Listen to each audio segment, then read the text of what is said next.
আজকে করবো ডিম দিয়ে আর বকলি দিয়ে তরকারি। চলুন রেসিপিটা দেখা যাক। প্রথমে বকলির পেছনটাকে কেটে নেবো। এবারে বকলির ফুলগুলোকে একটা করে ছাড়িয়ে নেবো। তারপরে ডিমগুলোকে সেদ্ধ করে নেবো। তারপরে গ্যাসটাকে জেলে কড়াটাকে বসিয়ে তেলটা গরম করে নেবো। ডিমগুলো সেদ্ধ হয়ে গেলে একটা পাত্রে তুলে নেবো।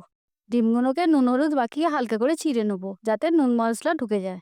কড়াটার তেলটা গরম হয়ে গেলে এবার ডিমগুলোকে ছেড়ে দেবো। তারপর বকলিগুলোকে একটু ভেজে নেবো।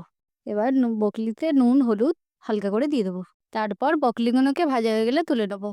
এবার কড়াই তেল দিয়ে আলুগুলোকে ভেজে নেবো। আলুগুলো লাল লাল হয়ে গেলে তুলে নেবো। আলুগুলো লাল লাল করে ভাজা হয়ে গেলে এবার তুলে নেবো। কড়াতে তেজপাতা দিয়ে পেঁয়াজটাকে লাল করে ভেজে নেবো। কড়ায় দুটো তেজপাতা দিয়ে পেঁয়াজটাকে ভেজে নেবো। গোটা গরম মশলা দিয়ে পেঁয়াজটাকে ভালো করে নেড়ে নেবো। এবারে গোটা গরম মশলা দিয়ে পেঁয়াজটাকে লাল করে ভেজে নেবো। টমেটোটা এরপর দিয়ে দেবো। এরপর আদা রসুন বাটাটাকে দিয়ে ভালো করে কষিয়ে নেবো। এরপর নুন, গুঁড়ো লঙ্কা, হলুদ দিয়ে নেড়ে নেবো। যখন মিশ্রণটা লাল হয়ে যাবে তখন বকলি আলুটা দিয়ে দেবো।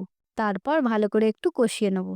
কষানো হয়ে গেলে জল দিয়ে দেবো। তারপর ভেজে রাখা ডিমগুলোকে একে একে দিয়ে দেবো।